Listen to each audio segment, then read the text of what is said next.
할렐루야. 자, 함께 찬양으로 지난 시간에 배웠던 나는 믿네라는 곡으로 함께 찬양을 하면서 기도하도록 하겠습니다.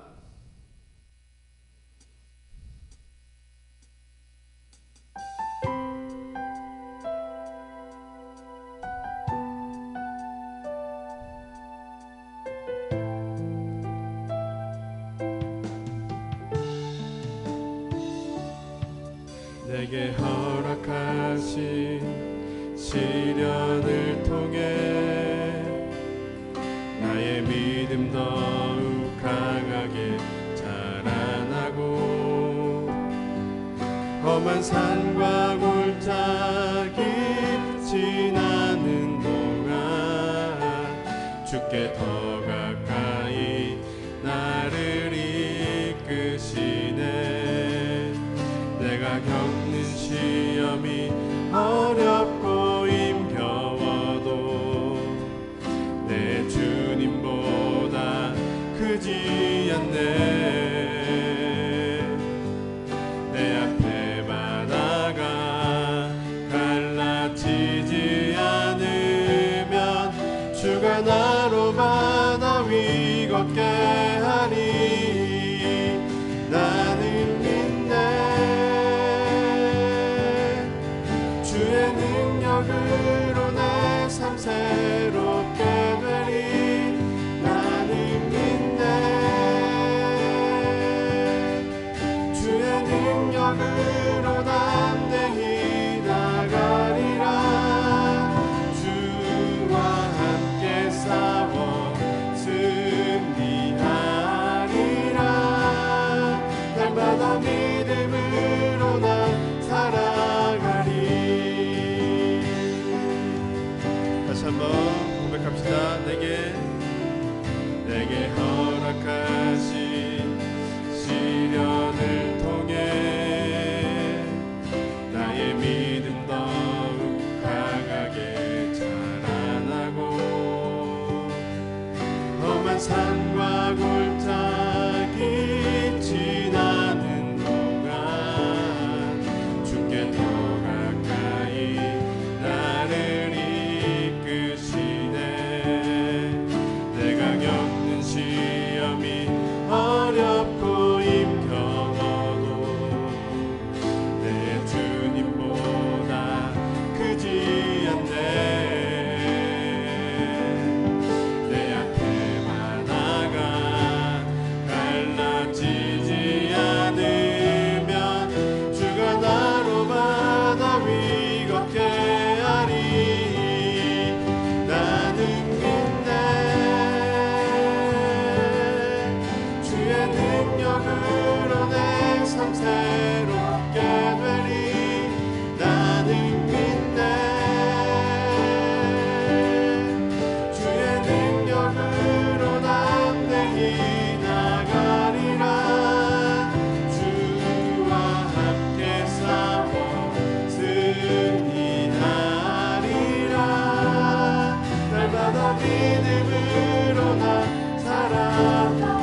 함께 사도신경으로 우리의 믿는 바를 함께 고백하며 나아가도록 하겠습니다.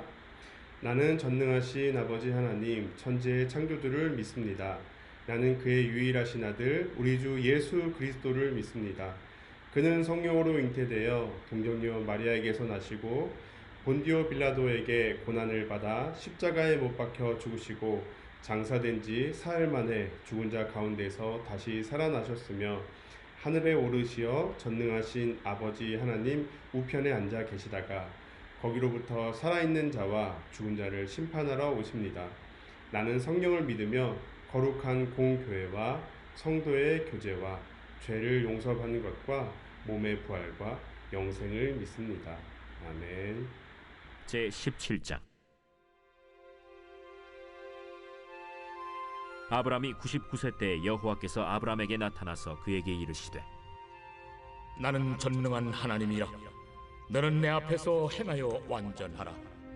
내가 내 언약을 나와 너 사이에 두어 너를 크게 번성하게 하리라. 아브라함이 엎드렸더니 하나님이 또 그에게 말씀하여 이르시되 보라, 내 언약이 너와 함께 있으니 너는 여러 민족의 아버지가 될지라. 이제 후로는 내 이름을 아브라함이라 하지 아니하고 아브라함이라 하리니 이는 내가 너를 여러 민족의 아버지가 되게 함이니라. 내가 너로 심히 번성하게 하리니 내가 네게서 민족들이 나게 하며 왕들이 네게로부터 나오리라. 내가 내 언약을 나와 너 및 네 대대 후손 사이에 세워서 영원한 언약을 삼고 너와 네 후손의 하나님이 되리라. 내가 너와 네 후손에게 네가 거류하는 이 땅 곧 가나안 온 땅을 주어 영원한 기업이 되게 하고 나는 그들의 하나님이 되리라. 그런즉 너는 내 언약을 지키고 내 후손도 대대로 지키라. 너희 중 남자는 다 할례를 받으라. 이것이 나와 너희와 너희 후손 사이에 지킬 내 언약이니라. 너희는 포피를 베어라. 이것이 나와 너희 사이의 언약의 표징이니라. 너희의 대대로 모든 남자는 집에서 난 자나 또는 너희 자손이 아니라 이방 사람에게서 돈으로 산 자를 막론하고 난 지 8일 만에 할례를 받을 것이라. 너희 집에서 난 자든지 너희 돈으로 산 자든지 할례를 받아야 하리니 이에 내 언약이 너희 살에 있어 영원한 언약이 되려니와 할례를 받지 아니한 남자 곧 그 포피를 베지 아니한 자는 백성 중에서 끊어지리니 그가 내 언약을 배반하였음이니라. 내 아내 사례는 이름을 사례라 하지 말고 사라라 하라. 내가 그에게 복을 주어 그가 내게 아들을 낳아주게 하며 내가 그에게 복을 주어 그를 여러 민족의 어머니가 되게 하리니 민족의 여러 왕이 그에게서 나리라. 아브라함이 엎드려 웃으며 마음속으로 이르되 100세 된 사람이 어찌 자식을 낳을까? 사라는 90세니 어찌 출산하리요? 아브라함이 이에 하나님께 아뢰되 이스마엘이나 하나님 앞에 살기를 원하나이다. 아니라 내 아내 사라가 내게 아들을 낳으리니 너는 그 이름을 이삭이라 하라. 내가 그와 내 언약을 세우리니 그의 후손에게 영원한 언약이 되리라. 이스마엘에 대하여는 내가 네 말을 들었나니 내가 그에게 복을 주어 그를 매우 크게 생육하고 번성하게 할지라. 그가 12두령을 낳으리니 내가 그를 큰 나라가 되게 하려니와 내 언약은 내가 내년 이 시기에 사라가 내게 낳을 이삭과 세우리라. 하나님이 아브라함과 말씀을 마치시고 그를 떠나 올라가셨더라. 이에 아브라함이 하나님이 자기에게 말씀하신 대로 이날에 그 아들 이스마엘과 집에서 태어난 모든 자와 돈으로 산 모든 자 곧 아브라함의 집사람 중 모든 남자를 데려다가 그 포피를 베었으니 아브라함이 그의 포피를 벤 때는 99세였고 그의 아들 이스마엘이 그의 포피를 벤 때는 13세였더라. 그날에 아브라함과 그 아들 이스마엘이 할례를 받았고 그 집의 모든 남자 곧 집에서 태어난 자와 돈으로 이방 사람에게서 사온 자가 다 그와 함께 할례를 받았더라. 네, 오늘은 아브라함 전체의 흐름을 잘 알아야 문맥 속에서 바른 이해를 할 수 있습니다. 창세기 17장에서 말하고 있는 이 의미를 함께 살펴보는 시간이 되었으면 좋겠습니다. 86세의 이스마엘의 출생을 끝으로 오늘 아브라함이 99세 때에 다시금 하나님이 아브라함에게 나타나셔서 말씀하십니다.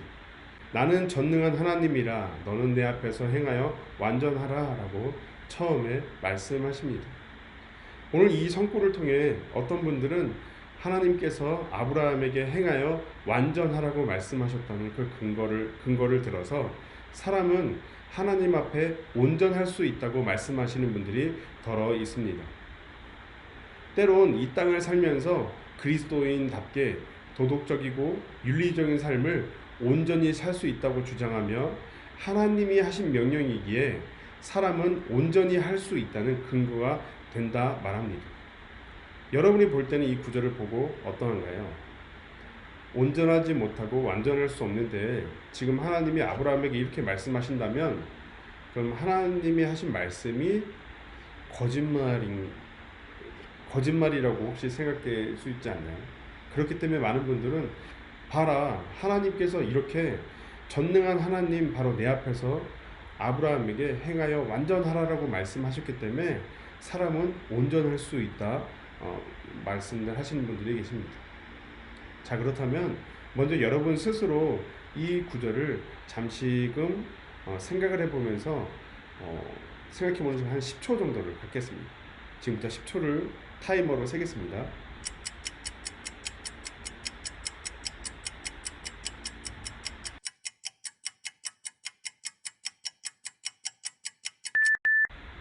네, 어떠세요? 너는 내 앞에서 행하여 완전하라 라는 의미가 어떤 의미 같나요? 먼저 오늘 본문 시작과 함께 등장하여 행하여 완전하라는 의미를 먼저 살펴보도록 하겠습니다. 예전에 성경 파노라마를 시작하면서 처음 시작과 더불어서 성경을 보는 두 가지 관점이 있다고 배웠습니다. 첫째는 종합적 접근 방법이라 하고 둘째는 분석적 접근 방법이었습니다. 좀 더 이것을 쉽게 말하면 숲을 보는 것과 나무를 보는 것이라 말할 수 있습니다. 내 앞에서 행하여 완전하라 라는 오늘 창세기 17장 1절의 하나님의 그 말씀은 높은 곳에서 숲 전체를 바라보는 관점 안에서 볼 때 생각보다 의미가 어렵지 않습니다. 우리가 다시금 아브라함의 여정을 잠깐 살펴보도록 하겠습니다. 이제 여러분들이 계속 반복적으로 하기 때문에 어느 정도 아브라함의 여정은 머릿속으로 잘 그려질 거라 생각됩니다.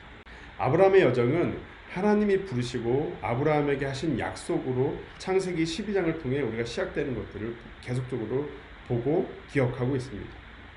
믿음으로 떠나 가나안에 도착했으나 가나안은 이미 어떤 사람들이 가나안 땅에 자리 잡고 살고 있었습니다. 그런 모습을 보았던 아브라함에게 하나님은 7절에 하나님이 그 아브라함에게 나타나셔서 바로 처음에 말씀하셨던 이 땅을 너에게 아브라함에게 반드시 줄 것이다 라는 약속을 한마디를 하십니다. 이후 가나안 땅에 다시금 기근이 오자 아브라함은 그 기근을 피하기 위해 애굽으로 피신합니다. 그리고 애굽으로 피신하였더니 또 다른 산적한 문제를 찾아와 또 죽음의 두려움 속에 아내를 누이라 속이고 바로에게 넘기는 사건이 일어나게 됩니다. 또 다시 자신의 생각과 자신의 방법 속에서 위기를 모면해 보려고 하지만 결국은 아내까지 넘기게 하면서 자신의 방법 속에서의 상황은 점점 좋지 않는 모습들을 여겨지게 됩니다. 이때 하나님은 아브라함에게 하신 약속 사례를 통해서 하나님이 아브라함에게 약속의 자손을 이루고 큰 민족을 이루셔야 했기 때문에 바로 그 약속에 근거하여 바로에게 재앙을 내리시고 그 사례를 구출하여 아브라함에게로 돌려보내 주십니다. 이후 많은 재물이 생겨서 좋으나 그로 인해 조카 롯과 이별을 하게 됩니다. 조카 롯은 자식을 낳을 수 없었던 아내 사레와 늙어가는 아브라함 자신에게는 한 혈육이자 핏줄을 가진 조카이기 때문에 최후의 보루로서 후손이 될 수 있는 가장 확실한 방법이 바로 조카 롯이었습니다. 그러나 그 조카 롯과 이별하게 되면서 낙심하게 되고 근심한 아브라함에게 하나님은 그 밤에 있는 아브라함에게 찾아가서 내가 버는 땅을 다 너에게 주겠고 큰 민족을 이루겠다라고 다시금 약속을 하셨습니다. 다시금 그 조카 롯과 헤어져 살던 아브라함이 조카 롯의 어려움의 소식을 듣게 되고 그 조카를 구호하기 위하여 318명의 종들을 데리고 함께 전쟁 가운데 뛰어들었습니다. 그리고 그 조카 롯을 구원하게 됩니다. 어쩌면 그 조카 롯이 돌아와 이제 다시금 하나가 되어서 살지 않을까라는 기대가 아브라함에게 있지 않을까 그런 생각을 좀 해보게 됩니다. 왜냐하면 다시금 조카 롯이 돌아왔으나 그 모든 전리품과 더불어서 그가 선택했던 소돔 땅으로 다시 떠나갔을 때 다시금 아브라함에게 하나님이 찾아오시면서 하나님의 약속을 하며 그 언약을 맺으시는 모습으로 연결되기 때문입니다. 그리고 우리가 혹시 기억나나요? 하나님이 내가 너의 방패고 내가 너의 상급이다 라고 하신 말씀을 우리가 기억해 봅니다. 하지만 여전히 그 창세기 15장의 약속과 더불어 이제는 그 약속을 하나님이 반복해서 말씀하시는 그 약속을 완전히 지킬 거야 라는 보증으로 쪼갠 고기 언약을 맺었지만 이후 창세기 16장의 그 아브라함과 사라의 모습은 그 하나님의 약속이 아닌 자신의 가능성과 방법을 여전히 따라 이스마엘이라는 자신이 생각하는 언약의 자신의 후손을 만들게 됩니다. 이때 오늘 하나님이 나는 전능한 하나님이다. 너는 내 앞에서 완전하라 라고 말씀하신 것입니다.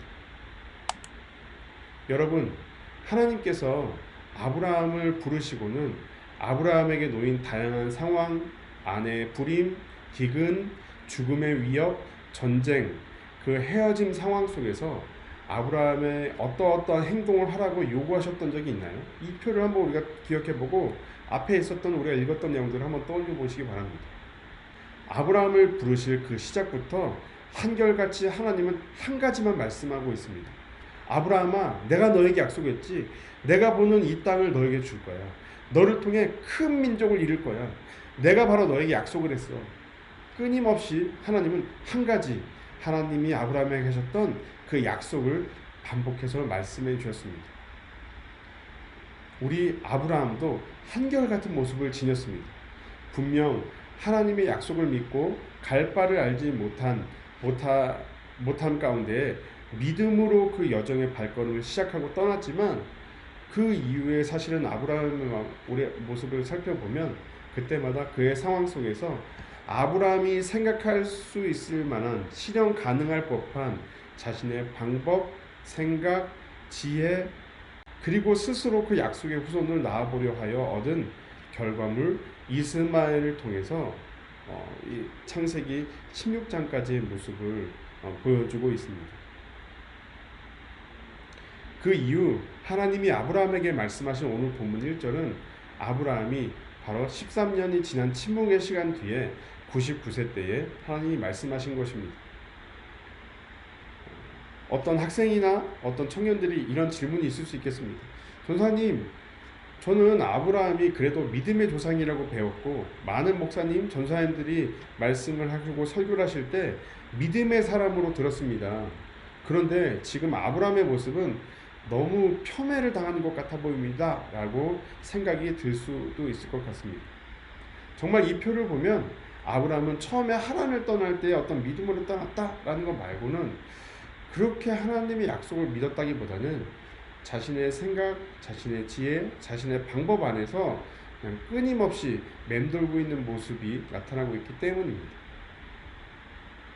그렇다면 제가 정말 아브라함의 이러한 모습을 억지로 믿음이 없었다라고 폄훼를 하는 것 같아 보이나요? 네, 바로 이스마엘이 낳고 바로 13년이 지난 오늘 읽었던 본문 아브라함 99세 때에 오늘 하나님이 나타난 창세기 17장에서 하나님은 다시금 한 번 더 말씀하십니다. 하나님의 약속을 변치 않게 말씀하십니다. 그때 아브라함의 속마음을 우리가 한편 살펴보도록 하겠습니다. 17절입니다. 아브라함이 엎드려 웃으며 마음속으로 이르되 100세 된 사람이 어찌 자식을 낳을까? 사라는 90세니 어찌 출산하리요 하고 아브라함이 이에 하나님께 아뢰되 이스마엘이나 하나님 앞에 살기를 원하나이다. 피식 웃으며 에이 하나님 이제 저희는 60대 70대도 아니고 제가 99세 이제 100세나 다름없고 제 아내는 90세입니다. 그냥 저희가 애를 낳는다고요? 참 그냥 제게 있는 이스마엘이나 하나님 앞에 잘 살게 해주십시오. 이스마엘이나 몸 건강하게 무럭무럭 자라게 함께 보호해 주십시오 라고 말하는 것입니다. 하나님의 약속은 약속이지만 자신이 보기에 더욱 아이를 낳을 수 없는 나이도 몸도 아니었기에 바로 비웃게 되었던 것들을 보게 됩니다. 그때 다시금 하나님이 그러한 생각 속에서 말하고 있는 아브라함에게 말씀하셨습니다. 아니라 내 아내 사레가 내게 아들을 낳을 거야. 너는 그의 이름을 이삭이라 하여라 라고 말씀하십니다. 그 아이가 너의 진짜 아내인 그 사레를 통해 낳게 될 거야. 사라를 통해 낳게 될 거야. 아직 아브라함이 보기에 아내가 임신을 한 것도 아니고 눈에 보이지 않는 그 아이의 이름마저 하나님이 지으십니다. 그 아이가 태어날 건데 그 아이 이름을 이삭이라고 해 라고 말씀하신 것입니다. 다시 돌아와서 그럼 오늘 아브라함을 부르시고 말씀하신 나는 전능한 하나님이라 너는 내 앞에서 행하여 완전하라 라는 의미는 무엇처럼 보이시나요? 하나님이 계속 앞에서 보시면 하나님은 그때마다 한결같이 하나님이 약속해 하셨어요. 내가 할 거야. 내가 반드시 이룰 거야. 너를 통해 큰 민족을 이루고 너를 통해 내가 약속의 땅을 반드시 줄 거야. 그 약속의 땅을 인도할 거야 라고 말씀하셨습니다. 그런데 갑자기 오늘 이스마엘을 낳고 나서 13년이 지난 하나님이 아브라함에게 너 이렇게 이것 좀 해 저것 좀 해 라고 말하는 것일까요? 그럼 사실 여러분 문맥상에서 앞뒤가 안 맞잖아요. 아브라함은 모든 상황마다 무엇을 항상 했던 사람입니다. 아내를 바라보며 그 기근을 피하며 자신의 약속의 후환을 낳을 수 있기에 하갈이라는 첩도 아내와 동의하에 들여보는 다양한 일들을 자기의 나름대로 했었던 사람입니다. 그렇다면 너는 내 앞에서 행하여 완전하라라는 말은 무엇일까요? 반대로 내가 아브라함아 모든 상황 때마다 난 너에게 내가 처음에 너에게 했었던 그 약속을 말했어. 그런데 넌 그때마다 너의 방법, 너의 지혜, 너의 생각에 갇혀 이해하여 이스마엘이라는 아들을 내가 나에게 내어놓았는데 아니야. 이스마엘은 약속의 후손이 아니야. 내가 생각한 너에게 계획한 약속의 후손이 아니야. 너의 아내 사라를 통해 반드시 낳게 할 거야 라고 말씀하신 것입니다. 바로 그러한 이야기 속에서 나는 전능한 하나님이라 너는 내 앞에서 행하여 완전하라라는 의미는 무엇일까요? 네. 내가 너에게 처음부터 한 그 약속, 나는 그 약속 하나를 어떤 상황과 환경과 어려움 속에서 너가 두려울지라도 불안할지라도 큰 근심 가운데 있을지라도 그곳에서 나는 전능한 하나님이야. 나는 너에게 한 약속을 한 나는 전능한 하나님이야. 그렇기 때문에 너는 내 앞에서 완전하라 라고 말씀하신 것입니다. 다시 말해 아브라함아 난 전능한 하나님이야. 너를 부르고 인도하고 애굽의 바로에게서 너 아내 사라를 찾았고 조카 롯이라는 가능성이 무너졌을 때도 연합국 앞에 무모한 전쟁을 하며 나아가는 너의 모습일 때도 내가 너를 보호하고 인도했어. 전등한 내가 너를 반드시 큰 민족을 이루고 약속의 땅을 얻게 할 거야. 넌 내가 할 일을 믿어. 넌 내가 할 일을 온전하게 믿기만 해가 바로 너는 내 앞에서 행하여 완전하라라는 의미입니다. 그 의미를 꼭 기억하셨으면 좋겠습니다. 하나님이 아브라함에게 말씀하신 땅과 큰 민족에 대한 약속은 단지 아브라함의 소유가 많아지고 그의 삶에 유명해지는 것을 말하고자 하는 것이 아닙니다. 앞서 보았던 창세기 15장을 살펴보면 하나님은 아브라함에게 약속하실 때 무뼈를 셀 수 있나 보라 말씀하시면서 큰 민족을 이룰 것을 말씀하시는 것 같습니다. 하지만 여기서 자손이라는 단어는 복수, 자손들이 아니라 단수로 말하고 있습니다. 하늘의 많은 무별과 자손이라고 말한 단수는 뭔가 앞뒤가 맞지 않아 보입니다. 때문에 갈라디아서는 하나님이 아브라함에게 약속하신 자손은 아브라함의 후손으로 오실 예수 그리스도를 약속한 것이라 말합니다. 약속의 후손 예수님을 통해 수많은 사람들이 하나님의 자녀로 구원을 얻게 되는 모습이 큰 민족에 대한 약속임을 알 수 있습니다. 더불어 아브라함은 하나님이 약속하신 땅은 더 나은 본향, 곧 하늘에 있는 것임을 알아 믿음으로 소망했다 말합니다. 따라서 하나님이 아브라함에게 약속하신 땅과 후손을 번성하게 하시겠다는 약속은 이 땅에 아브라함의 삶이 풍요해지고 이 땅에서 남부러울 것 없는 삶을 보장하는 약속이 아니라 예수님을 통해 하나님의 나라로 가게 되는 구원을 담고 있습니다. 저는 우리 동덕 학생부 청년부 한 사람 한 사람이 청년의 실업 문제와 점점 어두워 보이는 미래에 대한 그 두려움, 어려움에서 조금은 덜 힘듦을 겪기를 진심으로 기도하며 바랍니다. 그러나 단지 그 어려움을 이 땅의 가치와 기준이 말하는 더 많이 가짐으로 더 높은 곳에 사는 것을 목적 삼아 안전하다 여기는 스스로 쌓아 올린 성이 되지 않기를 바랍니다. 원치 않는 어려움만 겪게 될 수도 있고 하나님의 약속도 믿지 못하는 아브라함의 모습과 같을 수도 있습니다. 그럼에도 불구하고 하나님의 약속, 예수님이 이미 오시고 십자가에서 이미 완성되었으며 이제 다시 오신다는 약속을 믿음으로 살아가는 우리 한 사람 한 사람이 되기를 바랍니다. 하늘에 계신 우리 아버지, 아버지의 이름을 거룩하게 하시며 아버지의 나라가 오게 하시며 아버지의 뜻이 하늘에서와 같이 땅에서도 이루어지게 하소서.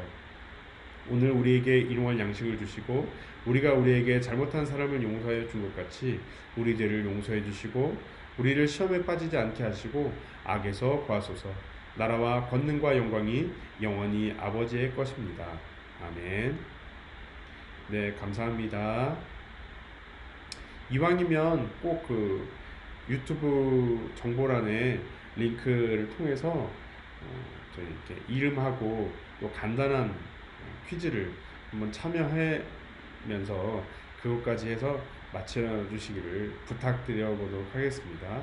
네, 감사합니다. 우리가 카톡을 통해서나 또 개별적으로 또 궁금하신 것들이 있으시면 함께 또 질문해 주시면 최대한 성심성의껏 또 잘 공부해서 나누도록 하겠습니다. 감사합니다.